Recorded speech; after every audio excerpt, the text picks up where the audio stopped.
આધુનિકતા, પ્રેરણા, શબ્દ, સાહિત્ય અને ઉત્તમ વક્તવ્ય આ તમામનું મિશ્રણ એટલે ઉમદા વક્તા અને ઉમદા લેખક જય વસાવડા. આજે આપણે જય વસાવડાના જીવનના તમામ પહેલુઓથી અવગત થવાના છીએ અને સાથે જ તેમની પ્રેરણાત્મક વાતો, તેમની જીવનની એક એવી બધી વાતો કે જે કદાચ કોઈ જાણતું નથી તેનાથી રૂબરૂ થવાના છીએ.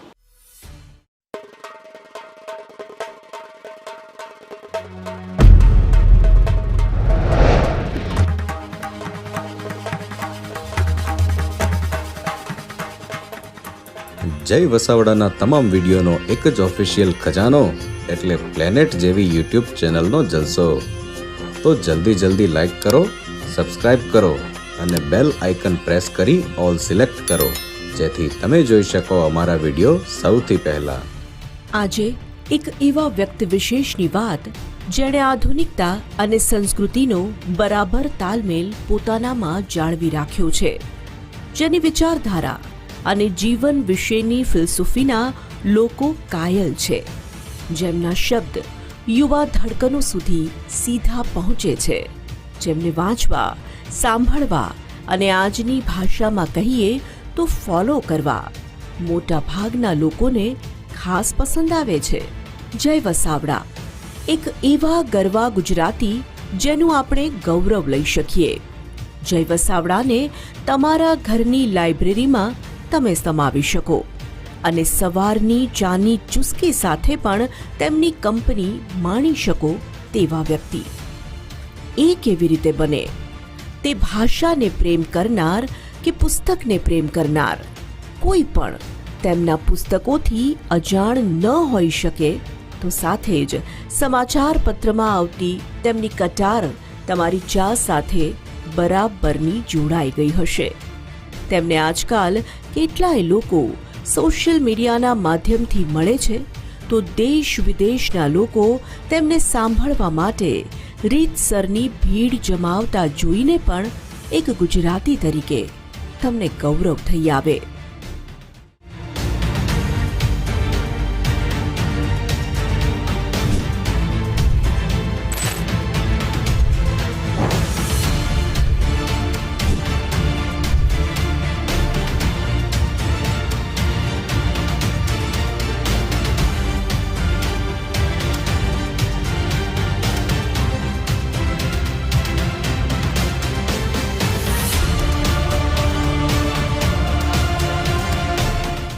જય વસાવડા કેવી રીતે બની શકાયું કે કેવી રીતે બની શકાય તે જાણવું હોય તો તમારે તેમના બાળપણમાં અને તેમના થયેલા ઉછેરમાં ડોક્યું કરવું પડે. બાળપણમાં કેળવાયેલી આદતો અને મૂલ્યો કેવી પ્રતિભાનું ઘડતર કરવા માટે સક્ષમ છે તે જાણવા માટે જય વસાવડાના બાળપણને જાણીએ. કે મારો જન્મ ભાવનગરમાં થયો, પણ ભાવનગર હું બહુ રહ્યો નહીં. ઇનફેક્ટ મારી સ્મૃતિઓ બનવાની શરૂ થાય 1-1.25 વર્ષે તો હું ગોંડલ આવતો રહ્યો, કારણ કે પપ્પાને ગોંડલમાં પરમાનન્ટ જોબ મળી. મારા જન્મ પછી મમ્મીએ તો નોકરી છોડી દીધેલી, એટલે એ તો ગોંડલ સ્વાભાવિક મોટું થવાનું આખું વાતાવરણ કહેવાય એ ગોંડલમાં જ બન્યું. અને મિત્રો કહેવાય શરૂઆતના, બચપણના કહેવાય એ પણ ગોંડલમાં. સ્કૂલે ગયો નહીં, કારણ કે મમ્મી પપ્પાનો એક નિર્ણય હતો સ્કૂલે ન મોકલવો, અથવા તો સ્કૂલ એમ નહીં પણ એક ડિસ્કુલિંગ સોસાયટી એવો કોન્સેપ્ટ હતો એમના મનમાં કે સ્કૂલમાં જ ભણી શકાય એવું નથી. ઘણા લોકોને એવું લાગે કે આપણે સ્કૂલે નથી ગયા, ભણ્યા નહીં હોય. ભણવું અને સ્કૂલે જવું, એમ તો સ્કૂલે જનારા પણ ઘણા નથી ભણતા. તો બે ઘટનાઓ જ અલગ અલગ છે. તો એમનું એમ હતું કે ભણવા માટે સ્કૂલે જવાની શું જરૂર? ધારો કે મા બાપ થોડું ધ્યાન આપે અને થોડું વાંચનની ટેવ આપે તો માણસ જાતે શીખી શકે અને ભણી શકે. એ ટેવમાંથી એમને આખો પ્રયોગ કર્યો, બહુ સરસ પ્રયોગ કર્યો. મને તો ત્યારે મજા જ આવતી હતી, કારણ કે બાકીના બધા સ્કૂલે જાય, મારી ઉંમરના નાના બધા છોકરાઓ, અને દફતરો લે ને આ બધું લે ને મારે તો કંઈ ચિંતા નહીં. અને છતાંય 2 પૂઠા વચ્ચેનું બધું વાંચવાનું એવો મારા મમ્મી કહેતા. અને મારા પપ્પા બધા વીણીને નવા પુસ્તકો લઈ આવીને આપતા. અને એ ભલે મિડલ ક્લાસ કુટુંબ હતું. ઘણા બધા મિત્રોને અત્યારે ભરોસો નથી પડતો, જેને જૂના મિત્રો છે એને તો જોયેલું છે કે અમારું આજે એમ આપણે એમ કહીએ ને કે સ્ટુડિયો એપાર્ટમેન્ટ છે, પણ અમારું એ પ્રકારનું સ્ટુડિયો ભાડાનું એક રૂમ હતો. એ રૂમમાં જ તમે ગણો તો એક બાજુ તમારે રસોઈ કરવી પડે, એક બાજુ તમારો ખાટલો હોય, એક બાજુ તમારો હિંચકો હોય, એક મોટા રૂમમાં જે બધું હોય. એક બાજુમાં જે નાનો સ્પેસ હતી એને તમે જુદી સ્પેસ હતી એટલે એને બાથરૂમ તરીકે વાપરી શકો. ટોયલેટ તો કોમન હોય, એટલે એક અગાસી મળે તમને, કારણ કે ઉપરના માળે હતો આ રૂમ, એટલે તમને એકની ટેરેસ મળે વાપરવા, બસ એ ફાયદો થાય કે તમે ત્યાં બેસી શકો, ઉનાળામાં સૂઈ શકો. એટલે હમ્બલ બિગિનિંગ, જેને અંગ્રેજીમાં કહે છે કે ભાઈ એવું કંઈ સ્પેશિયલ નહોતું. આ સ્પેશિયલ આટલું જ હતું કે વાંચવા માટે સરસ પુસ્તકો લઈ આવીને આપવામાં આવતા. આટલા નાનકડા રૂમમાં પણ આ બધી મુશ્કેલીઓની વચ્ચે પણ એ વખતે આટલા પગારો નહોતા. પગાર મમ્મીનો વધારે હતો, જે એમણે નોકરી છોડી દીધી. પપ્પા આસિસ્ટન્ટ લેક્ચરર તરીકે હતા, એટલે એમને એટલો પગાર ત્યારે મળતો નહીં. તો આ બધી પરિસ્થિતિઓની વચ્ચે હું મોટો થયો. આર્થિક અનુકૂળતા માટે સંજોગો સામાન્ય, પણ એ જ સંજોગો સંસ્કારના સિંચન માટે અસામાન્ય પ્રાપ્ત કરતા કરતા પ્રાથમિક શિક્ષણ તેમણે તેમના ઘરે જ પ્રાપ્ત કરી અને ધોરણ 8થી તેઓ શાળામાં વિધિસર ભણવા માટે ગયા. ત્યાં જે મિત્રોનો સાથ મળ્યો તે મિત્રતા આજની તારીખે પણ તેઓએ અકબંધ રાખી છે. ટીનેજની અંદર એવું થયું કે ભાઈ 12માની મેં પરીક્ષા આપી અને એમાં બહુ વિચિત્ર પ્રકારનું રિઝલ્ટ આવ્યું. એટલે જાણે પેપર ખોવાઈ ગયા હોય કે કોઈ વાંચ્યા જ ન હોય, જોયા ન હોય. અમુકમાં 0 લખેલા હોય, અમુકમાં એબ્સન્ટ, એકમાં તો એબ્સન્ટ લખેલું આવ્યું. એટલે ત્યારે એવી નહોતું કે ભાઈ આપણે આજની જેમ પેપર તમે રીચેક કરાવી શકો. તો એના માટે લડત તો કરી, પણ એ 1.5-2 વર્ષ લગી ચાલ્યું. ઇવેન્ચ્યુઅલી ફરીથી પરીક્ષા દેવાની થઈ, કારણ કે તમારા પેપર તમારી પાસે હોય તો તમે પ્રૂફ તરીકે બતાવો કે અમે આ લખ્યું છે, આનો જવાબ આ છે. પણ એ પણ સારું થયું. હું તો એમ કહું છું કે એ વળાંક આવ્યો જીવનમાં. અધરવાઇઝ હું કોઈ ટિપિકલ ડિગ્રી લઈને બેસી ગયો હતો. ત્યારે બધા મને પૂછતા, તો હું કહેતો કે ભાઈ મારે આ થવું છે, આ થવું છે. એટલે ડિગ્રી, રિસર્ચ, એવું બધું, રિસર્ચ સાયન્ટિસ્ટ થવું છે એવું મગજમાં હતું. આ વળાંક આવ્યો જે 12માની પરીક્ષાવાળો, તેને કારણે 2-3 વર્ષ જેવું બેઠો તો એમાં મેં ઘણું બધું ટીનેજર વાળું જે સાહિત્ય કહેવાય, એ પોકેટ બુક્સ કહેવાય, એલિસ્ટર મેકલિન ને એવી બધી, જેમ્સ હેડલી ચેઝ ને એવું વાંચ્યું. ઓશોને વાંચવાના શરૂ કરી દીધા, ઓસ્કાર વાઇલ્ડને વાંચવાના શરૂ કરી દીધા, સાહસ કથાઓ વાંચી. તો એ વળાંકમાં એક તો વાંચન આવ્યું, બીજું એ વળાંકે મને આ સ્પર્ધાઓમાં ભાગ લેતો કરી દીધો. આ એ સમય હતો જ્યારે તેમના જીવનમાં પુસ્તકોએ મહત્વની જગ્યા બનાવી દીધી અને તેમના જીવનના આ વળાંકે જ તેમના જીવનની દિશા નક્કી કરવામાં મહત્વનો રોલ પણ ભજવી દીધો. તેમના જીવનમાં આવેલા શિક્ષકોનો પણ તેમના ઘડતરમાં મહત્વનો ફાળો રહ્યો. કોલેજમાં સ્પર્ધાઓમાં ભાગ લેવાનું શરૂ કર્યું, ઓળખ મળતી શરૂ થઈ. સ્પર્ધાઓનો એક ફાયદો એ કે તમને આઈડેન્ટિટી મળે. તમને આમ કોઈ ઓળખતું ન હોય, પણ તમે ધારો કે વક્તૃત્વ સ્પર્ધા જીતી ગયા કે એક નિબંધ સ્પર્ધા જીતી ગયા, તો 5-15 જણા ઓળખતા થાય, મોરલ બુસ્ટિંગ થાય. તો એ જે મોરલ બુસ્ટિંગ થયો એનો બીજો ફાયદો મને થતો કે ખિસ્સા ખર્ચી મળતી, કારણ કે ઇનામોમાં કોઈ 101 રૂપિયાનું ઇનામ આપે, કોઈ 501 રૂપિયાનું ઇનામ આપે. ત્યારે એ મોટી રકમ ગણાતી. કોલેજની ફી ભરાઈ જાય એમાંથી. હું જે મેગેઝિન્સ લેતો, બુક્સ લેતો, એના ખર્ચ નીકળી જાય. તો મને બહુ મજા પડી. અમારા જે ટ્રસ્ટી હતા એમનું જ ગેલેક્સી સિનેમા હતું, તો હું ત્યાં ફિલ્મો જોવા જતો રેગ્યુલરલી. એટલે પાસ જે મને બસનો મળતો એનો મેં મેક્સિમમ ઉપયોગ કર્યો ગેલેક્સી સિનેમામાં ફિલ્મ જોવા માટે. અને વક્તૃત્વ સ્પર્ધાઓ, એને કારણે ભવિષ્યમાં કોલમ મળી. એ બધા ઉપરનો એક લેખ લખવામાં આવેલો, અને એ લેખો બધા પત્રકારો સ્વાભાવિકપણે કવરેજ કરે કોઈ વિદ્યાર્થીની વિશિષ્ટ સિદ્ધિઓનો. અને એમાંથી ગુજરાત સમાચારમાં મને કોલમ મળી. અને એ કોલમ મળી એમાંથી આજે જે કંઈ છે, કારણ કે કોલમ તો મને તો ખબર નહોતી કોલમ લખવી એટલે શું, રેગ્યુલર ડેડલાઇન ઉપર. તો મને હું છૂટક લેખો લખીને આપતો ને એ લોકો છાપતા. એમાંથી આગળ વધવા માંડ્યું, ચાલો આપણે કોલમ લખીએ. અને મને કીધું, નિર્મમભાઈ શાહ કરીને છે જે શ્રેયાંશભાઈ ને સ્મૃતિબેનના સન ગુજરાત સમાચારમાં, એમણે મને કોલમ ઓફર કરી. અને એમને કારણે જ પહેલી વિદેશ યાત્રા થઈ. આમ વાંચનના શોખે તેમને લખતા કર્યા અને તેમની શૈલીને કારણે તેઓ કોલમિસ્ટ થયા. આ તેમની જિંદગીનો મહત્વનો વળાંક પણ બની રહ્યો. તેમની પહેલી કોલમથી લખતા તેઓ પ્રથમ વખત વિદેશ પ્રવાસ પણ ગયા.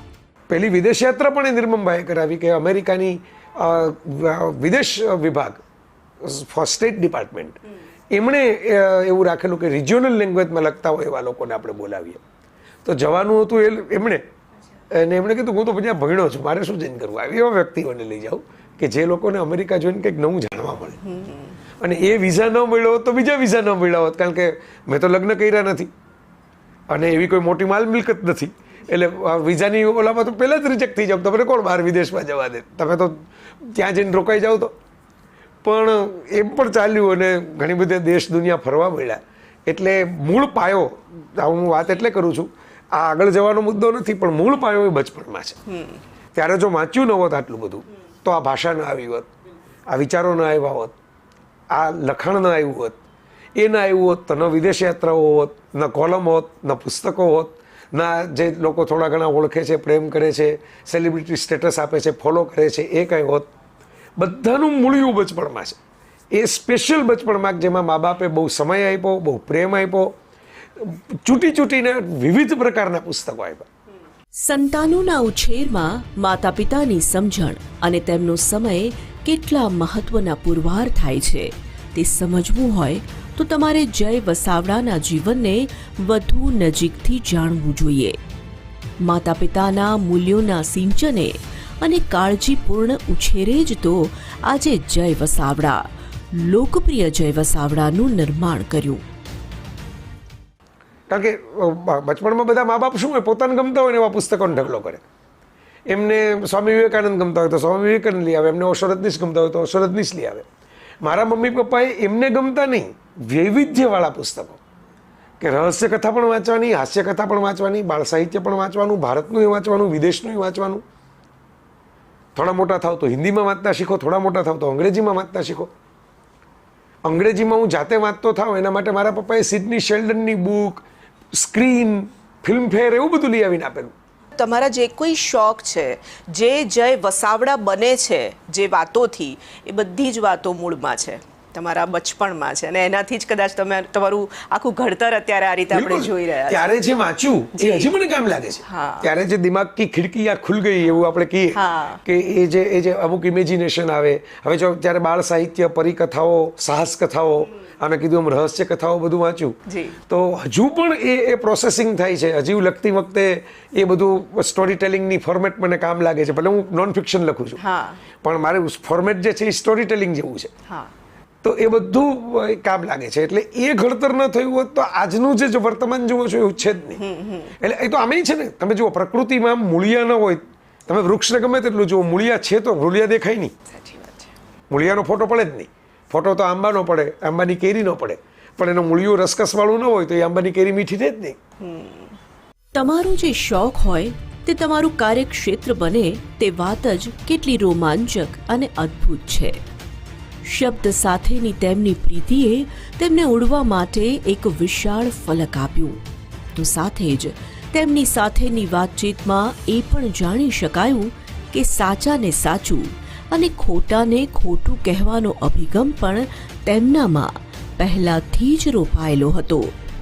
કોલમમાં તો એવું છે, આપણે વાત થઈ એમ હું ભણતો તો ત્યારથી શરૂ થઈ ગઈ. સ્પર્ધાઓમાં ભાગ લેતો એમાંથી કોલમ આવી ગઈ. એ મેં એટલે તો નામ દઈને કીધું કે ભાઈ એમનો એ કહેવાય કે એમણે સાવ એમ એક અજાણ્યો વિદ્યાર્થી, કોઈ ઓળખાણ વગર, કોઈ ભલામણ પત્ર વગર, કોઈ જ પરિચય વગર, અને સાવ જુદા ગામમાંથી, અમદાવાદ નહીં પણ ગોંડલ જેવા સૌરાષ્ટ્રના એક ગામમાંથી મળવા આવે, અને એને પહેલી જ મુલાકાતમાં તમે એમ કહો કે તમે રેગ્યુલર કોલમ લખો, જે 30 વર્ષથી થવા આવી અત્યારે. હા, લખતા ગયા એમ ખબર પડતી ગઈ કે ભાઈ એનું એક શાસ્ત્ર છે, આપણે શીખવું જોઈએ. મને અલગ અલગ લોકો મળતા ગયા, એ પોતપોતાની રીતે ઘડતા ગયા. કોઈ કે વાક્ય રચના કેમ કરવી એમ શીખવાડ્યું, કોઈ કે શરૂઆત કેમ કરવી એમ શીખવાડ્યું. શીલા ભટ્ટે મને પત્રકારત્વના એંગલ શીખવાડ્યા.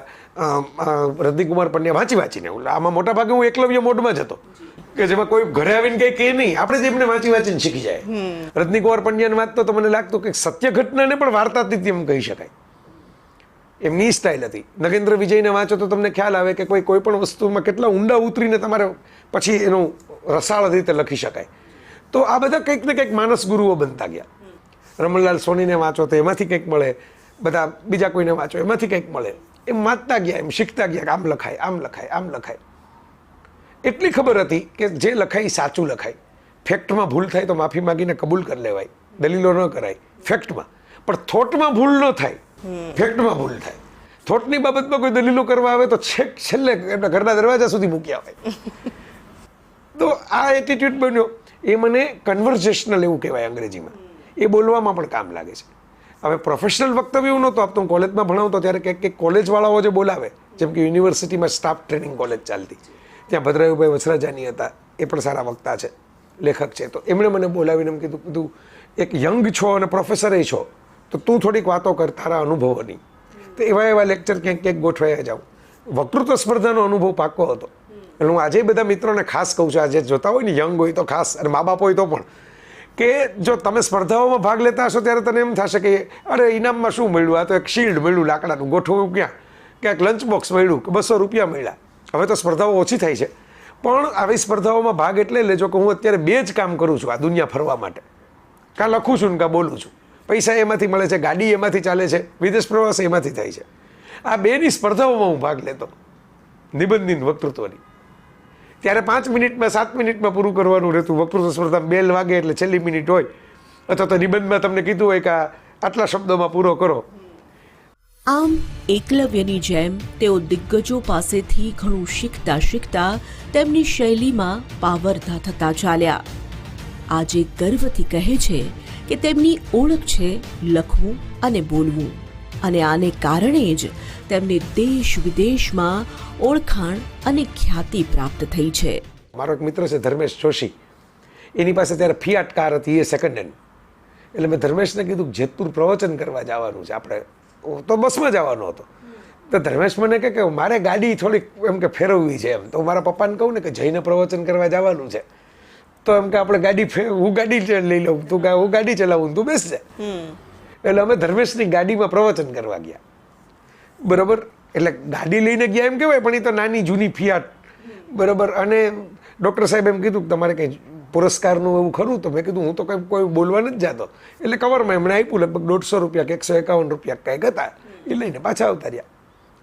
આવી રીતે પ્રવચન શરૂ થઈ ગયા, મિત્રોના કહેવાથી, મિત્રોના પ્રેમાગ્રહથી. પણ કોઈક ધીરે ધીરે એવું થયું કે કોઈક સાંભળતું હોય એ બોલાવે, કોઈક જાણીતું હોય કોઈ બોલાવે. 2-4 લોકો એવું માનતાય ખરા કે આમાં શક્તિ પડેલી છે, આને બોલાવો ને તો આ કરી શકે. એટલે એક મહારાજ સાહેબ હતા, જૈન મહારાજ સાહેબ, મૂળ ગોંડલના, મુંબઈ હતા. તો એમણે મને કીધું કે ભાઈ, અત્યારે જાણીતું નામ છે નમ્ર મુનિ, કે તમે અમારે ત્યાં એક પ્રવચન કરવા માટે આવો. એટલે એવા લોકો કે જે શરૂઆતમાં મળ્યા હોય એ ભરોસો મૂકીને કે તમે અહીં પ્રવચન કરવા માટે આવો. શરૂઆતમાં એવું બન્યું કે ભાઈ કોઈક જગ્યાએ હું કંઈક ગયો હોઉં તો લેખક તરીકે ગયો હું, અને બોલવાનું તો હોય જ નહીં, પણ બોલતા આવડતું હોય એમાં આપણી જગ્યા થઈ ગઈ હોય, કારણ કે જેને બોલાવ્યા હોય એને બોલતા ન આવડતું હોય. એટલે એમ થાય કે ભાઈ આ ભાઈ તો લેખક છે જાણીતા, તો એ કંઈક કહેશે, કહેવાનું 5 મિનિટ હોય અને લોકોને એમાં વધારે મજા આવી ગઈ હોય. તો એમ કરતાં કરતાં મને ખબર નથી કેવી રીતે શરૂ થઈ ગયું બોલવાનું. જયભાઈના પ્રવાસના શોખને કારણે પણ તેમને અનેક મિત્રો પ્રાપ્ત થયા છે. તેમાંના એક મિત્ર એટલે સુભાષભાઈ. મૂળ ભાવનગરના સુભાષભાઈ લેખક છે અને પ્રવાસી પણ. તેમની સાથેના ઘણા કાર્યક્રમોમાં તેમની હાજરી જોવા મળે છે. આવો સુભાષભાઈને સાંભળીએ. જય વિશે કહેવા બેસીએ ને તો દાયકાઓ વયા જાય. જય એવું મોટું ચિત્ર છે, જય મોટું ચરિત્ર છે, જય એવું જાજરમાન વ્યક્તિત્વ છે, અને અનંત બ્રહ્માંડો સુધી વિસ્તરેલું ચૈતન્ય પણ છે. પણ સાદી ઓળખ એ કે મારો પ્રિય દોસ્ત છે, અત્યંત પ્રિય જય મારો દોસ્ત છે. સંબંધનો વિસ્તાર તો લગભગ એમ માનો કે લગભગ 3 દાયકાને અડવા આવ્યો. અમારી મૈત્રી 3 દાયકાની છે. એક વખત અકસ્માતે જ એક સ્ટેજ ઉપર એક મિત્ર ગોઠવેલા આયોજનમાં ભેગા થઈ ગયા અને એક જ સ્ટેજ ઉપરથી વાતો કરી, અને બંનેને વાતો પછી એવું લાગ્યું કે આ પ્રશ્ન જઈને બદલે મને પૂછ્યો, આનો જવાબ મેં આ જ રીતે આપ્યો. જઈને એવું લાગ્યું કે મને પૂછવાનો હતો આ સવાલ, તો સુભાષભાઈએ કીધું એ જ મેં કીધું, અને પછી દોસ્તી ઊંડી થતી ગઈ. અને પછી એનામાં મને અનંત આયામો દેખાણા. જયમાં 3 વસ્તુ મિત્ર તરીકે મેં જોઈ. ઇન્ટેન્સિટી જોઈ છે, એની ઇન્ટેગ્રિટી જોઈ છે, એની ઓનેસ્ટી જોઈ છે. તો વાતોનો માણસ છે, પણ નિરર્થક વાતો, ગોસિપની વાતો નથી કરતો. ઇન્ટેલેક્ચ્યુઅલ વિઝડમ, એની ઊંડાઈ પણ ખરી ને એની ઊંચાઈ પણ ખરી. તેમની સફર એક વક્તા તરીકે આમ શરૂ થઈ, પણ જયભાઈએ પોતાના કેટલાક ચોક્કસ નિયમો બનાવ્યા, અને તે નિયમોને સાથે રાખીને જ મિત્રોના આગ્રહને વશ પ્રવચન કરતા તેઓ દેશના જાણીતા પ્રવચન કરનાર એક ઉત્તમ વક્તા બની ગયા. પણ એક મેં રાખ્યું કે બોલવામાં પણ બહુ ભારેખમ ઉપદેશ નહીં રાખવાના, ભારેખમ ભાષા નહીં રાખવાની. રોજિંદી વાતચીત જે કન્વર્ઝેશનલ, બાળીએ બેસીને વાતો કરતા હોય બધા, એવી રીતે વાતો કરવાની લોકો સાથે. બરાબર, લોકોને મૂર્ખ માનવાના એમેય નહીં, એનું અપમાન કરવાનું હું જ બહુ જાણું છું એવું નહીં, લોકોને બહુ સ્પેશિયલ માનવાના નામ ઢળી પડવાનું કરે તમે તમારા ભગવાન છો, તમે સાચા છો, અમે તો કંઈ છીએ જ નહીં, એમેય નહીં. કારણ કે તો તમારું સત્ય કેવી રીતે તમે કહી શકો લોકોને? તમારે લોકોને ક્યારેક અણગમતું સત્ય કહેવું પડે, જેમાં લોકોની વિરુદ્ધમાં જવું પડે, બરાબર? એટલે હું એમ માનું કે મારું કામ શિક્ષકનું છે, મારે એમને ભણાવવાના છે. એમાં જેટલું શિક્ષકે રસપ્રદ બનાવવો પડે વિષયને, બહારથી સંદર્ભો લઈ આવવા પડે, બરાબર, વિષયને ખોલવો પડે, પોતાની મૌલિકતા ઉમેરવી પડે. પણ મૂળ વાત શું છે કે વિદ્યાર્થીઓને ભણાવવાના છે. વિદ્યાર્થીઓને સુપર પણ નથી માનવાના, ઓર્ડિનરી પણ નથી માનવાના. એ સ્ટુડન્ટ છે ને આપણે ભણાવવા આવ્યા છીએ. એટલે હું એમ માનું છું કે ભાઈ આ શીખવવાની યાત્રા છે, વ્યાખ્યાન નથી, લેક્ચર્સ નથી. થોડુંક હું શીખીશ તમારે ત્યાં આવીને, થોડુંક તમે શીખજો. આજે તો જય વસાવડાને લોકો ન માત્ર ગુજરાતમાં પણ દેશ અને વિદેશમાં પણ વાત કરવા માટે બોલાવે છે અને તેમાં તેઓ વિશ્વ પ્રવાસી પણ બની ચૂક્યા છે. જ્યારે તેઓ મંચ પરથી પોતાની વાત મૂકે છે ત્યારે મંત્રમુગ્ધ થઈને ઓડિયન્સ તેમને સાંભળે છે. આવો કેવી હોય છે જય વસાવડાની છટા મંચ પર, જોઈએ આ માધ્યમે. કે દુનિયા તમને નકામા કે નબળા કે તમને પાડી દેવાની કોશિશ કરે, આના તો ખાનદાનમાં કોઈ પૈસા નથી કમાણા, આ શું કમાશે, આવી બધી વાતો કરે. એ તો કરે, દુનિયા છે. એની સામે તમે જવાબ કેવી રીતે આપશો? તમાચા મારીને આપશો, ગાળો આપીને આપશો, રાડારાડી કરીને આપશો? ના. એ જે બાબતમાં તમે સફળ નહીં થાય એવી આગાહી કરે ને, એ જ બાબતમાં સફળ થઈ અને મુસ્કુરાતા એની સામે નીકળી જાઓ ને, એ જ તમારો જવાબ છે. Your happiness is the biggest revenge to the society. બહુ સીધી. મેં તો મારા ઘરના દરવાજે જ રાખ્યું છે સ્ટીકર. હું ઘણી વાર મારા લેક્ચરમાં કહું છું, ઓશો રજનીશનું વાક્ય જ ચોટાડી દીધું છે દરવાજે. કુરિયર વાળો આવે તો વાંચતો જાય. સબસે બડા રોગ ક્યા કહેંગે લોગ. એ તો ક્રિકેટર રન ન થતા હોય તો એમ કે રિટાયર્ડ થઈ જવાની જરૂર છે, રન કરવા માંડે તો એમ કે આને જ કેપ્ટન બનાવી દેવાની જરૂર છે. દુનિયા આવી જ છે. જબ તક બલ્લા ચલતા હૈ તબ તક ઠાઠ ચલેગા. જય વસાવડા માટે બધાને સવાલ થતો રહ્યો કે જય વસાવડા આટલા સફળ, આટલા લોકપ્રિય અને સાથે તેઓ પ્રેમ પર, પરિવાર પર, પેરેન્ટિંગ પર કેટલું સુંદર બોલે છે, પોતાની વાત કેટલી સુંદર રીતે મૂકે છે. તો તેમના અંગત જીવન વિશે જાણવાની પણ ઉત્સુકતા સામાન્ય જનતાને હોય છે. તેમની પાસેથી જ આજે તેમના અંગત જીવન વિશે પણ જાણીએ. પ્રેમ વિશે અદ્ભુત વાતો કરો છો. પ્રેમ કર્યો ને એટલે પ્રેમ વિશે અદ્ભુત વાતો કરો છો તમે, પેરેન્ટિંગ વિશે અદ્ભુત વાતો કરો છો. જ્યારે પણ લોકો સાંભળે ત્યારે એમ થાય કે હા જયભાઈએ જબરજસ્ત પ્રેમ કર્યો છે. તમે લગ્ન ન કર્યાની પાછળનું કારણ જો તમે કહેવા માંગતા હો? અરે ના, મને કઈ આ સવાલ તો વધારે પૂછાતો સવાલ છે, ઉલટું છે આમાં. કારણ કે આ બધાને બહુ કુતૂહલ થાય. કારણ કે જ્યારે ગૂગલ પર તમે સર્ચ કરો જય વસાવડા તો નીચે જ્યારે સર્ચ હિસ્ટ્રીમાં તમે જુઓ તો ઘણા બધા લોકોએ સર્ચ કર્યું હોય કે જય વસાવડાના વાઇફ કોણ છે, શું એ લગ્ન કર્યા છે કે નથી કર્યા. લોકોને આપણે કે બહુ રસ પડે, પછી કરી રહ્યો તો પછી બીજો રસ પડે કે હવે છોકરાઓ તમારે થાય છે કે નથી થતા, બરોબર. એટલે આ તો બહુ ઇન્ટરેસ્ટિંગ છે. જો એક લીટીનો જવાબ એ છે, મળી તે ગમી નહીં, ગમી તે મળી નહીં. આ વન લાઈન આન્સર છે, સાચો છે પણ લોકોને ગળે નથી ઉતરતો. મને સૌરભ શાહે એક ઇન્ટરવ્યુ, મોટો મેરેથોન ઇન્ટરવ્યુ કરેલો, એમાં પૂછેલું તો મેં કીધું ભાઈ મોટા ભાગે છે સાચા જવાબ કહો ને તો લોકોને ગળે નથી ઉતરતા, આ સાચો જ જવાબ છે. આ હું એમ માનું છું કે થોડુંક ડેસ્ટાઇન્ડ હોય છે, બરાબર. હા, હું પાત્રોની વાતો એટલે નથી કરતો કે એ તો સામા માણસની પ્રાઇવસીને તમારે રિસ્પેક્ટ કરવાનું હોય. તમે જાણીતા થઈ ગયા એટલે તમને હક નથી કે તમે કોઈની પ્રાઇવસીમાં એન્ક્રોચમેન્ટ કરી લો. તો એવું નથી કરતો, પણ હું તો નિખાલસતાથી કહું છું કે એવું થયું નહીં. કોઈને હું ગમ્યો એ મને ન ગમ્યા, મને ગમ્યા એમને કદાચ હું ન ગમ્યો, એવું થયા કર્યું. પછી ગ્રેજ્યુઅલી આઝાદીનો સ્વાદ મળી ગયો. પછી ધીરે ધીરે શું થાય કે તમને આદત પડી જાય આઝાદીની. પછી તમને બીક લાગે કે હવે લગ્ન થશે તો પ્રેમ તો ઠીક છે, તો 2 કલાક કરવાનો હોય, પણ બાકીના 22 કલાક તમારે કોકની ટકટક સાંભળવી પડશે, કોકની સિસ્ટમ મુજબ કપાવું રહેવું પડશે. એ પાછી આપણી ફિતરત ન રહે, સતત તમે આઝાદ મિજાજ રહ્યા હો. એટલે એ બધું થોડું કોમ્પ્લિકેટેડ છે. હું એમ નથી માનતો કોઈ લગ્ન ન કરાય. જયભાઈને નજીકથી જાણનારા એ ચોક્કસ જાણે છે કે તેમના માતા પિતાની સેવા કરવામાં તેઓ સાવ નોખા પોતાની જાતને પુરવાર કરી ચૂક્યા છે. માતાની બીમારીમાં તેમની સેવા કરવા માટે તેમણે નોકરી છોડી તો તેમના પિતાની જાતે જ કાળજી લેતા જય વસાવડાને અનેક લોકોએ જોયા છે અને અંગત લોકો તેના સાક્ષી પણ બન્યા છે. એક એવી વાત પણ મારે જયભાઈ તમારી પાસેથી મને લાગે દર્શકો સુધી એટલા માટે પહોંચાડી કારણ કે સમય બહુ ઝડપથી બદલાઈ રહ્યો છે.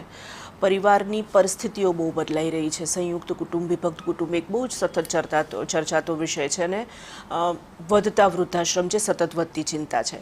તમે તમારી વાતમાં કહ્યું કે મધરની સેવા કરવા માટે એમની દેખરેખ કરવા માટે તમે નોકરી પણ છોડી દીધી. તમે બિલકુલ એમની જ્યારે વધારે બીમાર પડ્યા ત્યારે મેં લેક્ચર છોડી દીધા. અને એ જ્યારે મેં કારણ કે તમારા મધર વખત મને ખ્યાલ નથી પણ તમારા ફાધરની સેવા કરતા જોયા છે અમે તમને કારણ કે હમણાંની વાત છે. મમ્મી વખતે તો એવું હતું કે આ કેમેરા ફોન આ બધું શૂટિંગ થઈ શકે એમને કેવી રીતે કેરી ખવડાવી, એમને કેરી ભાવે છે તો કેરી ખવડાવી, એ નાની નાની કાળજી તમે લીધી છે જે આજકાલ હવે એવું નથી કે નથી જ કરતા લોકો પણ ઓછું થઈ રહ્યું છે.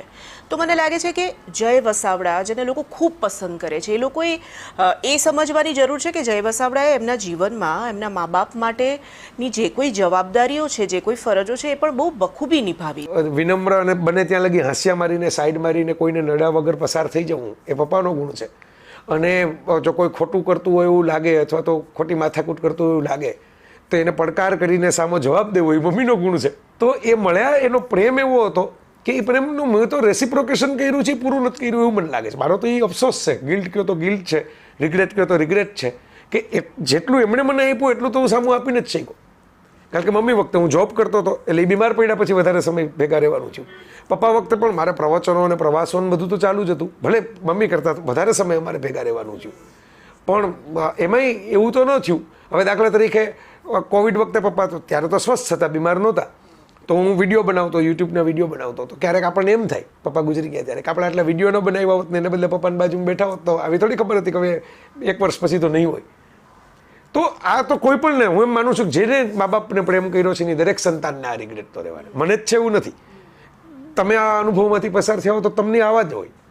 અત્યારે નહીં હોય તો ધારો કે ન કરે નારાયણ પણ બધાને ભગવાન બધાના મા બાપને 125 વર્ષ ના કરે, હું તો એમ જ કહું છું. પણ જ્યારે એવી પરિસ્થિતિ આવે ત્યારે દરેકને આવી ફિલિંગ થતી હશે એવું હું માનું છું.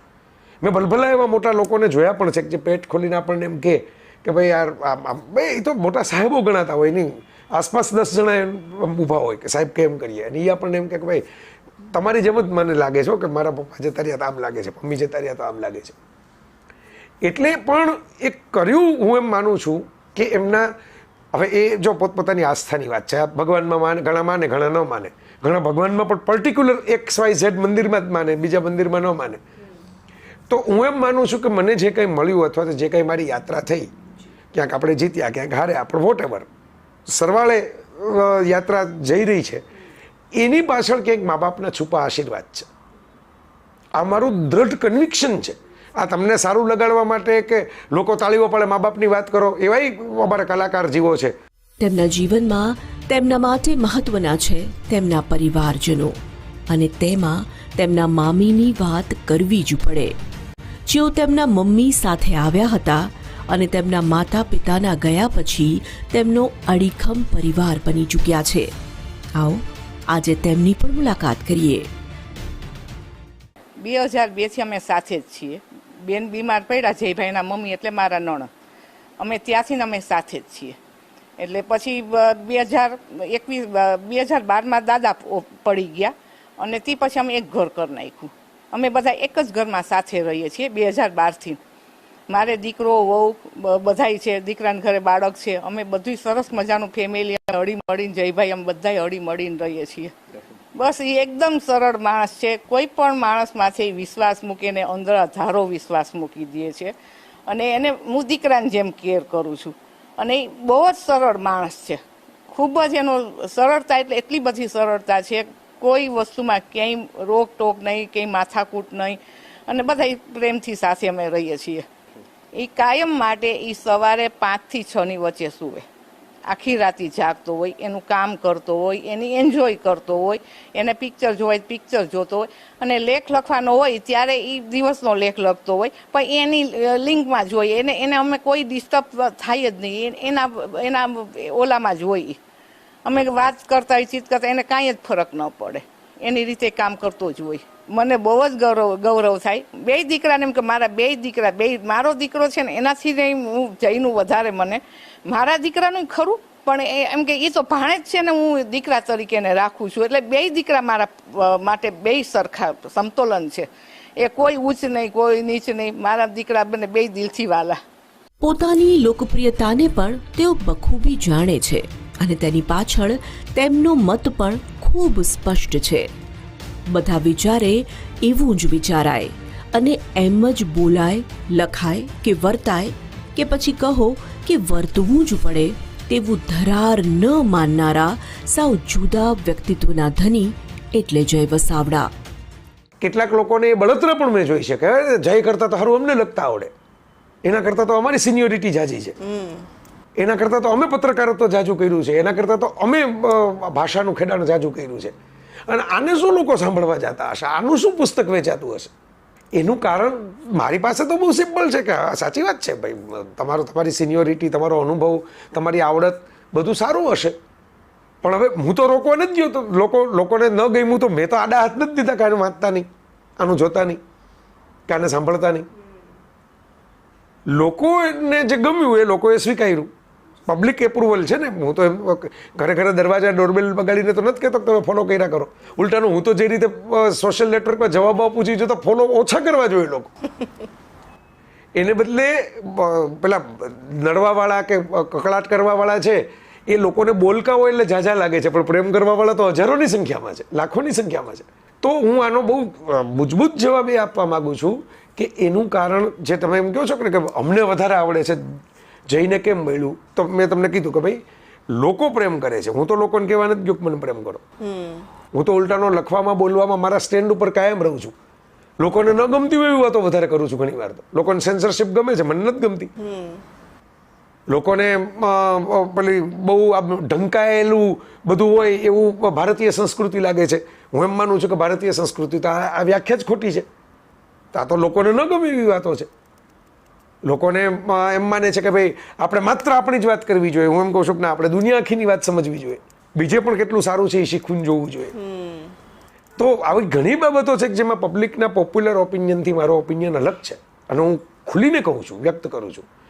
જયભાઈ તેમની વાત મૂકતા મક્કમતાથી અને સાથે જ પ્રેમભરી નમ્રતાથી જણાવી રહ્યા છે કે પોતાને મળેલા પ્રેમ, સફળતા અને લોકપ્રિયતાની પાછળ તેમના માતા પિતાના આશીર્વાદ છે, તો સાથે જ તેમના મિત્રો અને ચાહકોનો એ પ્રેમ છે જેનાથી તેઓ આજે લોકપ્રિય લેખક અને ઉમદા વક્તા તરીકેનું એક સન્માનનીય માન, સ્થાન અને નામ પ્રાપ્ત કરી શક્યા છે.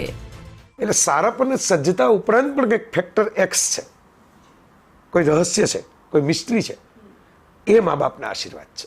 એ મા બાપના પ્રેમનું જે એકત્રીકરણ, પેલું હેરી પોટરની વાર્તામાં પેલું એમ કહેવાય છે કે ભાઈ એ વોલ્ડેમોર્ટ એને મારવા માટે આવ્યો હતો ત્યારે હેરી ઘોડિયામાં હિંચકતો હતો અને એની માં લીલી છે એ આડી આવી ગઈ પહેલાં એ જ્યારે એની ઉપર પેલો સ્પેલ ચલાવ્યો ત્યારે. એટલે લીલી મરી ગઈ, માં મરી ગઈ, બાળક બચી ગયું. અને હેરીને એમ લાગ્યું કે હું ક્યાં કે મહાન જાદુગર છું, હું તો નાનું બાળક છું અને આવડા મોટા બધાનો મુકાબલો કેમ કરીશ. ત્યારે એના પ્રિન્સિપાલ ડમ્બલડોર એને એમ કહે છે કે you don't know power of love, this is the biggest power in the world, biggest magic. એટલે મેજિક તો ઠીક છે, મેજિકના મુકાબલા મેજિકથી કરવાવાળા લોકો હશે, પણ તારી માએ તારા માટે જીવ આપી દીધો. એ પાવર ઓફ લવ હતો અને એ પાવર તારી પાસે છે. એટલે you will win the battle. કારણ કે આ પાવર કંઈ શીખવાડવાથી નથી આવતો, આ પાવર કંઈ સ્કૂલમાં જવાથી, ડિગ્રી લેવાથી નથી આવતો. આ પાવર તો તમને પ્રેમ કરનારા લોકો તમારામાં નાખે છે. તો એવો જ લોકો પ્રેમ કરનારા જે મિત્રો છે એમનો પણ પાવર, હું તો એમ કહું છું, મા બાપનો તો ખરો જ, તો મેં ખુલીને વિગતે વાત કરી. પણ જે ચાહકો છે, લવર્સ છે, મને ઘણા લોકો કે તમે સોશિયલ નેટવર્ક ઉપર એમ કે શું કામ આટલું બધું આવો છો, કોઈક ટીમ બનાવીને સોંપી દો ને, તમારો ટાઈમ બચે, 2 પુસ્તકો વધારે વાંચવા મળે. તો એમ કહું કે ભાઈ મારા લવર્સ સાથે કનેક્ટ થવાનું આ માધ્યમ છે. હું બીજા બધા લોકો જેમ આમ હાથ હલાવી વેવ કરીને ગાડીમાં બેસી જાય, હું મોડું થતું હોય તો સ્વાભાવિક પણ જતો રહું, પણ મોડું ન થતું હોય તો કોઈકને ફોટો પડાવવો હોય તો 5-7 મિનિટ ઊભો રહું, જ્યાં લગી બધા ફોટા ન પડે ત્યાં લગી. પૂજ્ય શ્રી મોરારી બાપુના સાનિધ્યમાં પણ એક અલગ જ જય વસાવડાને તમે જોઈ શકો. મોરારી બાપુ સાથે જોડાયા બાદ તેઓની ઘનિષ્ઠ ઓળખાણ અનેક લોકો સાથે થઈ અને તેવી જ એક પારિવારિક ઓળખાણ એટલે રીટાબેન. હવે જય વિશે શું કહેવું, જેટલા શબ્દો કરીએ એ બધા જ ઓછા પડે. એણે શૂન્યમાંથી સર્જન કર્યું છે. શું હતું એની પાસે, પણ ઈશ્વર દત્ત એને વાણીનો એટલા બધા આશીર્વાદ પ્રાપ્ત થયા અને આમ એનો સંગ ચાલતો જ ગયો. સંગ ગચ્છત્વમ, સંગ ગચ્છત્વમ, બધાને સાથે લઈને ચાલનારો માણસ એટલે જય. મારી પાસે શબ્દો જ નથી જય માટે, એટલે ગમે એટલું બોલું એ ઓછું છે. જય એટલે જલસાનો માણસ, જય એટલે જાહો જલાલીનો માણસ, જય એટલે જબરજસ્ત માણસ, જય એટલે જયકારાનો માણસ. જય જય ગરવી ગુજરાતનો માણસ નથી રહ્યો, એ બધા જ સીમાડાઓને પાર કરી દેશ વિદેશમાં પહોંચેલો માણસ છે. એની મોટિવેશનલ વાત હોય એના પછી લોકો સાથે મળે છે, કોઈ તુમાખી નથી, કઈ જ નહીં. બહારથી, ભીતરથી, અંદરથી સાવ ઓગળેલો માણસ છે, એકદમ ઓગળેલો માણસ છે. બધાને પોતાના સમજી પોતાનામાં સમાવી લે એવો માણસ છે. મીઠડો લાગે, મારો જય છે ને મીઠડો છે. ભગવાન એને કોઈની નજર ન લાગે એવો મીઠડો. હંમેશા એ હસતો હોય. બોલવા માટે તો એની પાસે એટલી બધી માહિતીઓ છે કે ન પૂછું વાત. અને આમ ને આમ અમારું જોડાણ વધતું રહે, આમ ને આમ જય વધારે ને વધારે મુખર થતો રહે, બોલતો રહે અને એને જે કાંઈ પણ જીવનમાં પ્રાપ્ત કર્યું છે એનાથી અનેક ઘણું એને પ્રાપ્ત થાય. જય વસાવડાની સાથે શબ્દ અને સાહિત્ય જે રીતે વણાયેલા જોવા મળે તે જ રીતે તેમના વિદેશ પ્રવાસ અને ફિલ્મો જોવાનો શોખ પણ જોડાયેલા જોવા મળે. જ્યારે તમે જયભાઈને ટેલિફોનિક સંપર્ક કરો તો તે મોટે ભાગે પ્રવાસ કરતા જ જોવા મળે. આજે તેમના આ શોખ વિશે પણ અમે વાત કરી. જયભાઈ, તમે બહુ વિદેશમાં જાઓ છો અને તમને ગમે છે નવા નવા દેશ જોવાનું, એટલે લાઇટર નોટમાં હું આમ વિચારતી હતી તમારા વિશે વાતચીત કરવા વખતે તો મને એક લાઈન એવી સૂચી હતી કે એવું કહેવાય છે કે જેવી જેની દ્રષ્ટિ એવી સૃષ્ટિ. એને લાઇટર નોટમાં એવી રીતે કહેવાય, જેવી એટલે કે જય વસાવડાની દ્રષ્ટિએ જુઓ તો તમને સૃષ્ટિ સુંદર દેખાવાની છે. બહુ સરસ તમે ફોટોગ્રાફ મૂકો ને મને લાગે છે ઘણા બધા લોકો ઘણા બધા દેશ તમારા માધ્યમથી ફરી આવ્યા છે એવું છે. મને અમુક આપણને જરા આમ જળજળી આવી જાય આંખમાં કે એક બેનનો મને ફોન આવ્યો હતો કે ભાઈ હું તો બહુ બીજાના ઘરના રસોઈના કામ કરું છું એમ, પણ હું તમારો લેખ વાંચું અને તમારું આ જોઉં ફેસબુકમાં ને એમાં તો હું તો કોઈ દી જિંદગીમાં ક્યાંય જવાની નથી, પણ તમે બધે ફરો છો મને એવો આનંદ થાય છે ને કે હું બધે ફરી આવી એમ. તો આવા લોકો છે ને કે જેને આપણને આશીર્વાદ મળે એ એમ કે જો મને જ જિંદગીમાં કોઈ દી જોવા નથી મળવાનું, મને જ કોણ બધું લઈ જાય બતાવે, તો તમે બધું મૂકો છો તો જોઉં છું.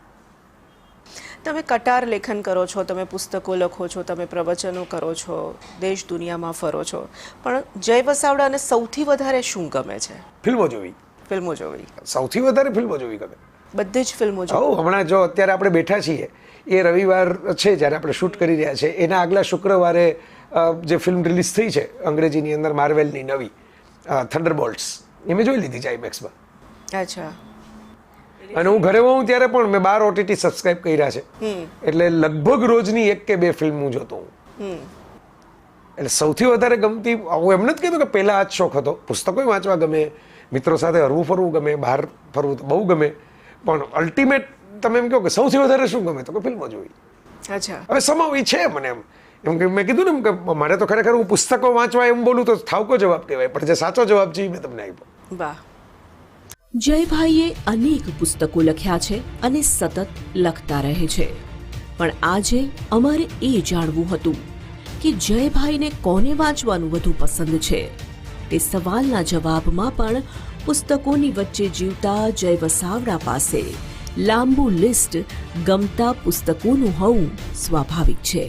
અને પુસ્તકો જે તમે વાંચો છો, કારણ કે અમે તો તમારા ઘરે આવ્યા છીએ અને જે લોકોએ તમારું ઘર જોયું છે, સોશિયલ મીડિયાના માધ્યમથી તો હવે ઘણા બધા લોકોએ તમારું ઘર જોયું હશે, જ્યાં જુઓ ત્યાં માત્ર પુસ્તકો ક્યાં તો પછી પુરસ્કારો જોવા મળે છે, તમને એટલા બધા સન્માન મળ્યા છે, એ જ બધું જોવા મળે છે.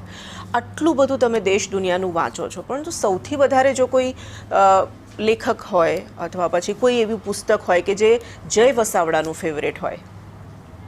ઘણા બધા પુસ્તકો છે. આમાં તો પેલું બહુ ચવાઈને ચૂથો થઈ ગયેલો ક્લિશે છે કે માને કેમ તમે કયો બાળકો પસંદ કરો, અને આમાં તો માં ને બાળક વાળી એટલે મારા લખેલા પુસ્તકોની વાત જ નથી, મારા વાંચેલામાં પણ આમ ધક્કામુક્કી કરે એટલા બધા સરસ પુસ્તકો છે.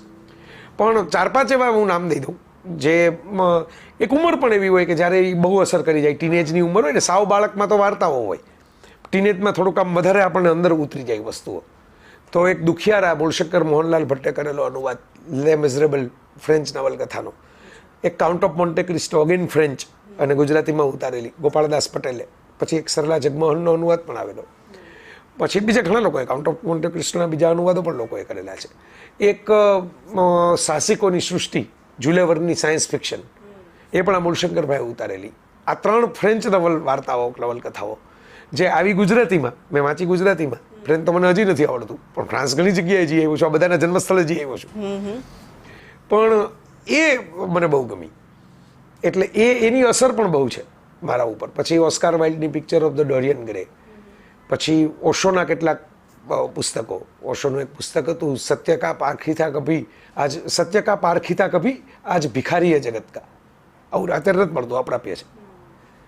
હવે આ ટાઇટલ જ કેવું છે, સત્ય કા પારખીતા કભી આજ ભિખારી જગત કા. એ ભારત વિશેનું પુસ્તક છે, અને નેચરલી આવું બોલો એટલે લોકોની લાગણી દુભાઈ જાય. એટલે ઓશો તો એમાં ચેમ્પિયન હતા પાછા લોકોની લાગણી દુભાવવામાં. તો એ પુસ્તક પણ એવું ખુલીને એમણે કેટલીક વાતો કરી છે, એટલે જ અપ્રાપ્ય થઈ ગયું, કોઈ ફરીથી છાપ્યું નથી. અને એવી રોકડી વાતો કરી છે, સ્પષ્ટ. પેલી બધી ફિલોસોફિકલ ને સ્પિરિચ્યુઅલ ને પ્રેમ ધ્યાનની બધી વાતો તો એ સારી કરે જ છે, એને બધાને ખબર જ છે. પણ આમાં તો એમણે આખું એમ જે એમ કહેવાય ને કે નેશનલ એનાલિસિસ કરીને આપી દીધું છે, નેશનલ કેરેક્ટર એનાલિસિસ. તો એ પુસ્તક મને બહુ ગમ્યું. પછી પલકારા અને પ્રતિમાઓ નામથી ઝવેરચંદ મેઘાણીએ આઝાદી પહેલાં અંગ્રેજી ફિલ્મો જોઈ, એના ગુજરાતીમાં અનુવાદ કર્યા વાર્તાઓના, કે ભાઈ આ તો કોઈ જોઈ નહીં શકે આપણે ત્યાં બીજા, તો હાલો આપણે બધા આપણે કાઠિયાવાડી જનતા માટે કાઠિયાવાડી ભાષામાં અનુવાદ કર્યા. એ પુસ્તકો મને બહુ ગમે છે. આમાં આપણે અધ્યાય કરશું, સપ્તાહ બેસાડશું તોય પૂરું નહીં થાય, બરાબર. એક પછી એક નીકળ્યા જ કરશે. કે એટલા બધા પુસ્તકો છે અને એટલા બધા ગમ્યા છે. હવે પહેલા જેટલું આખાનો વાંચું તો મારી સ્પીડ સારી થઈ ગઈ છે અનુભવે, તો હું વચ્ચે આમ કરીને વાંચી લઉં.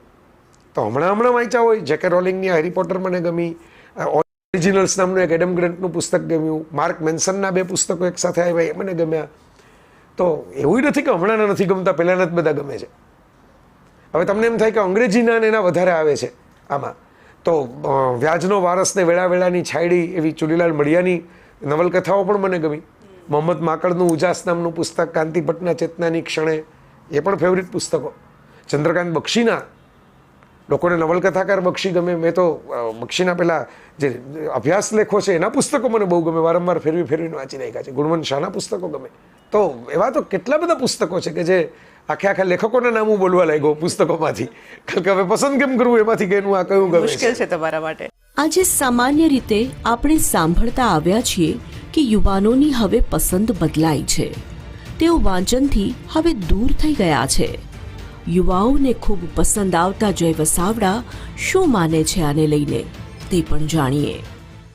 જે ભાઈ, એક ખાસ સવાલ એ પણ મારે પૂછવો છે કે હવે આંગળીના ટેરવે બધું જ આવી ગયું છે. જે રીતે સોશિયલ મીડિયા વધી રહ્યો છે, વ્યાપ વધી રહ્યો છે, એક લોકોના મગજમાં એવું બેસી ગયું છે કે હવે આજનો યુવાન છે એ વાંચતો નથી, વાંચવાથી વાંચનથી દૂર થઈ ગયો છે.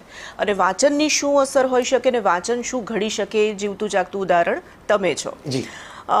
પણ જ્યારે આપણે પુસ્તક મેળા જોઈએ, બુક ફેર જોઈએ, તો કોઈ એક સર્ટન એજના લોકો નહીં, હવે યંગસ્ટર્સ પણ પુસ્તકો વાંચતા થયા છે. હા, ક્યુમાં ઊભો હોય ને યંગસ્ટર જોયા છે, એક્ઝેક્ટલી જોયા છે.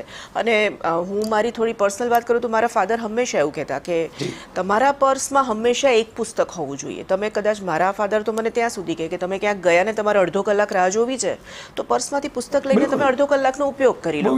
હા, એટલે ઇકો ફ્રેન્ડલી, આંખને સ્ટ્રેન ન પડે, બેટરી ચાર્જ ન કરવી પડે.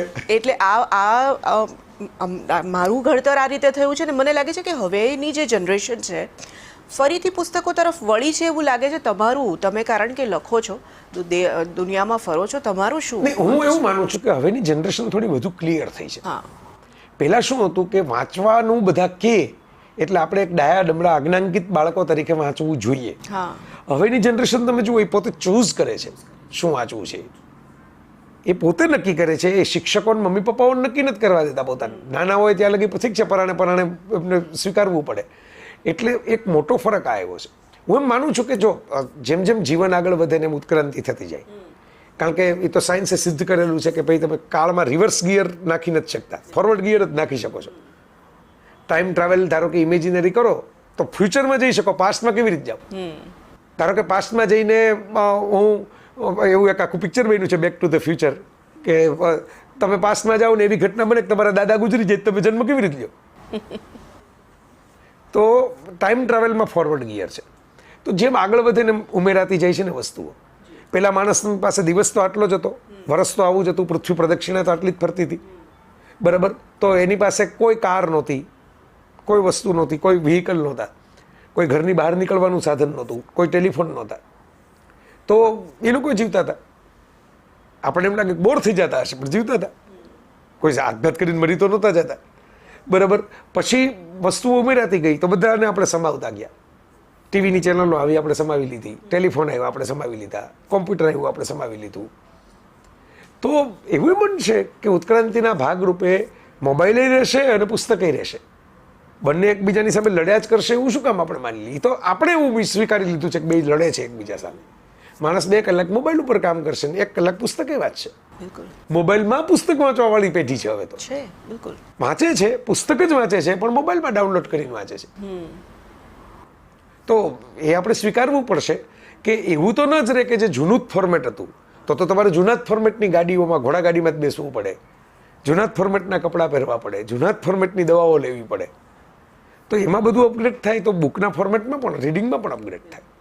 તો એમાં સ્ક્રીનવાળું રીડિંગ આવી જશે, થોડું આવી જ ગયું છે. વાંચવાવાળી વસ્તી કાયમ માટે વધારે હતી જ નહીં. પહેલાં પણ બધા જ લોકો કંઈ વાંચવાના શોખીનો નહોતા, બરાબર. 70-80% તો પોતપોતાનું કામ કરતા અને 20-25% એવા હતા કે જે વાંચન કરતા વિદ્વાન ગણાતા. તો આજે પણ એ જ હાલત છે, થોડી શ્રિંક થઈ છે વાંચવાવાળું. 25%માંથી કદાચ 15% થયા. તો એ પહેલેથી જ વાંચવાવાળા લોકો લઘુમતીમાં છે, બહુમતીમાં નથી. સાચાને સાચું, સારાને સારું તો બરાબર છે, પણ ખોટાને ખોટું કહેવાની હિંમત બધામાં હોતી નથી. અને તે ગુણ, તે તાકાત, લડી લેવાની ખુમારી જયભાઈમાં ઠાંસી ઠાંસીને જોવા મળે છે. તે તેમને જાણનારા ખૂબ સારી રીતે જાણે છે.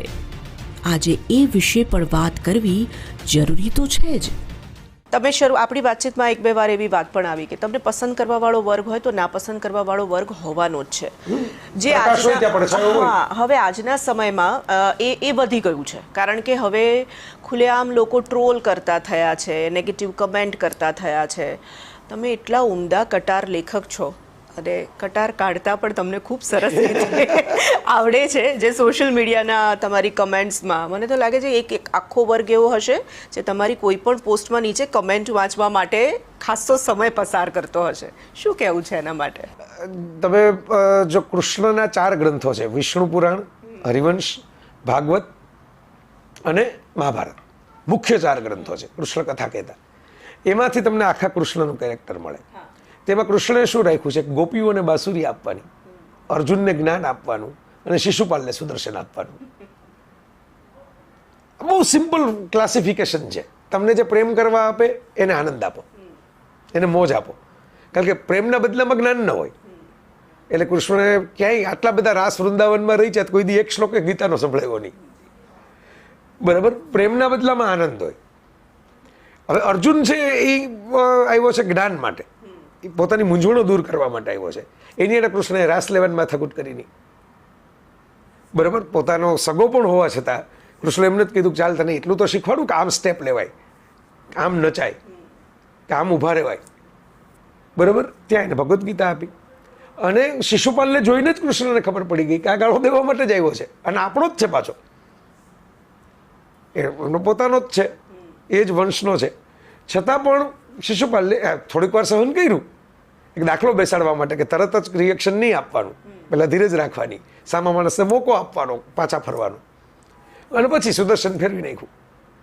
કૃષ્ણએ યુદ્ધોમાં સુદર્શન નથી ફેરવા, આખા કુરુક્ષેત્રમાં સુદર્શન નથી ફેરવું. બીજા પાસે અર્જુન પાસે કર્ણને મરાવ્યો કે દુર્યોધન ભીમ પાસે દુર્યોધનને મરાવ્યો એવું થયું છે, પણ કૃષ્ણે તો એમ નથી કીધું કે હાલો હવે પૂરું કરો. પણ એ જ કૃષ્ણએ શિશુપાલને કેમ સુદર્શન ફેરવી દીધું ઇન્ડિવિજ્યુઅલ હોવા છતાં? જરાસંઘ ઉપર ન ફેરવું, દુર્યોધન ઉપર ન ફેરવું, કંસનું ઉપર પણ ફેરવું નથી, સામસામી લડાઈ કરેલી છે. તો આ મુદ્દો એ જ છે કે કૃષ્ણને ખબર હતી કે આમાં સુધારો શક્ય નથી, આમાં સુધારો ન કરવાનો હોય, આમાં વધારો કરવાનો ન હોય, આને ઝાટકીને આપણાથી દૂર કરવાનો હોય. હું મારી નાખવાના અર્થમાં નથી કહેતો, દૂર કરવાના અર્થમાં કહું છું કે ઝાટકણી કાઢી દૂર કરવાના. તો હું બહુ સ્પષ્ટ છું કે જો લોકો એમ કહે છે કે આ તો જાહેર પ્લેટફોર્મ છે, ના, જો જાહેર રોડ ઉપર તમે ગાડી પાર્ક કરો એની નિયત સ્પેસમાં, એટલે કોઈક પથ્થરો મારી જાય. રોડ તો જાય, તમે એમ કહો કે જાહેર રોડ ઉપર ગાડી રાખી તમે પથ્થર મારી ગયા, એમ ન હોય. રોડ જાહેર છે પણ એને કારણે પથ્થરા મારવાનું લાયસન્સ નથી મળતું. હું ફૂલ લઈને એરપોર્ટ સિક્યુરિટીમાં જઈ શકું હાથમાં, ગુલાબનું ફૂલ લઈને, પણ આખા ગુલાબના ફૂલનો છોડ લઈને ન જઈ શકું, તો એ હથિયારમાં ગણાય જાય, તો મને પાછો કાઢે. બરાબર? એટલે આ સમજવા જેવું છે. હું મારી બેગમાં નારંગી હોય, સફરજન હોય, કેળું હોય, કોઈ ફ્રૂટ હોય, તો એપલ લઈને જતો રહ્યો તો સિક્યુરિટીએ પાસ કરી દીધો. પણ એપલ ટ્રી લઈને જાઉં તો તમને આવવાનું સ્વાગત છે મારી જગ્યામાં, થૂકવાનું સ્વાગત નથી. બોલવાની હા છે, થૂકવાની હા નથી. તો કેટલાક લોકો થૂકવા માટે આવે છે, બોલવા માટે નથી આવતા. આવે છે જ એટલા માટે થૂકવું છે એમને, તો એ તમારી ઘરે થૂકો. આપણો બહુ સ્પષ્ટ સ્ટેન્ડ છે. બરાબર? હું એવું નથી કહેતો કે તમારે ન લખવું હોય કે અભિપ્રાય ન આપવો હોય, આપો ને તમારી સ્પેસમાં, જો કોઈ વાંચે તો. એ આજે તમને નહીં સમજાય, પણ જો આમને આમાં ચાલુ રહ્યું આ ટ્રોલિંગ, આવી જ રીતે મેં ટ્રોલિંગ એટલે કેવું ટ્રોલિંગ? પર્સનલ લાઈફ ઉપરનું ટ્રોલિંગ, તમારા કેરેક્ટર ઉપરનું ટ્રોલિંગ, તમારા આક્ષેપ કરતું ટ્રોલિંગ, ખોટા આક્ષેપ રાધર. પુરાવા સહિત કોઈક કરતું હોય તો અલગ વાત છે, પુરાવા વગરના એમને આક્ષેપ. બરાબર? ગપ્પાનું ટ્રોલિંગ, કોઈ મેલ કે ફિમેલના રિલેશન ઉપરનું ટ્રોલિંગ. બરાબર? કોઈ વ્યક્તિ પોતાની રીતે જીવે, ધારો કે કોઈ છોકરી છે એ કોઈ સરસ કપડાં પહેરીને બીચ ઉપર નહાતી હોય તો એ લોકો ટ્રોલ કરી નાખે છે, પણ તમે ગયા નથી, તમે ટિકિટ નથી આપી એને, એના મમ્મી પપ્પાએ એને કહેવાનું હોય, એ કહેશે એને કેવું હશે તો.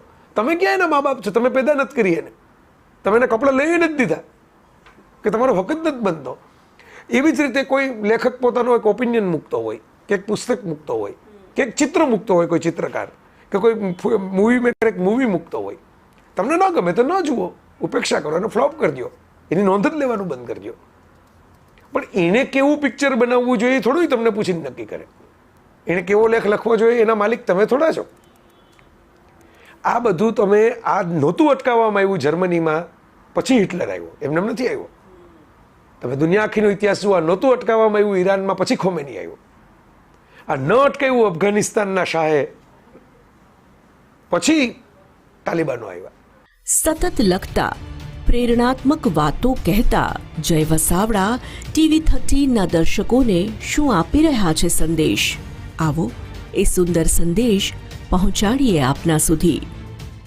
ઘણી વખત ક્યારેક બહુ બધા વખાણ કરે ને ત્યારે હું એમ કહેતો હોઉં છું કે ઉપરવાળાની કૃપા છે, નીચેવાળાનો પ્રેમ છે. યાત્રા તો આટલી જ છે, થોડીક એની મહેરબાની છે, થોડીક બધા નીચે લોકો જે છે એની મહેરબાની છે, એનો પ્રેમ છે. બે પક્ષ બધું ભેગું થાય છે એટલે યાત્રા થાય છે. એટલે મને બહુ ગમ્યું. યાત્રા તો ચાલુ જ રહેવાની છે, નવું નવું એમાં હું તો ઈચ્છું જ કે નવું નવું ઉમેરાય. આપણો બાયોડેટા હજી 10 વર્ષ પછી આનો આ જ રહેવાનો હોય તો શું 10 વર્ષ જીવા. એટલે મને ગમ્યું કે તમે થોડી એવી વાતો ખોલવાની વાત કરી જે આપણને અંદરથી કહેવાની મજા આવે.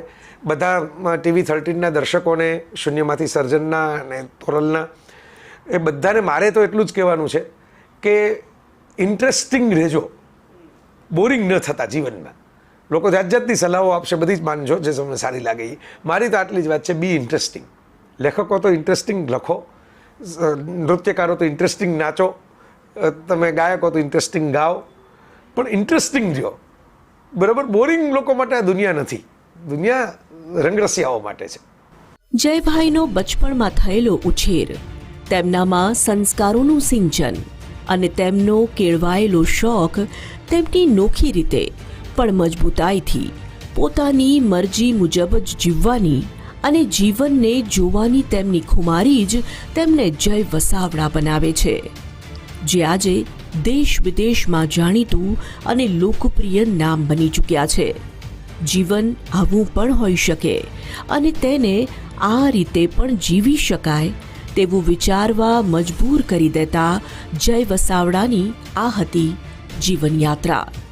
જયત્વને સમજાવતી શૂન્યમાંથી સર્જનની યાત્રા. જય વસાવડાની લોકપ્રિયતાથી તો તમામ લોકો અવગત છે, પરંતુ બાળપણમાં તેમને મળેલો ઉછેર, તેમનું વાંચન પ્રત્યેનો પ્રેમ, તેમનો જીવન માટેનો સંઘર્ષ અને તેમની વિચારધારા કેટલા મહત્વપૂર્ણ છે, ત્યારે આ લોકપ્રિયતા તેમને હાંસલ થઈ છે. આવતા સપ્તાહે વધુ એક વ્યક્તિ પ્રતિભા સાથે ફરીથી મળીશું. ત્યાં સુધી મને આપશો રજા. નમસ્કાર.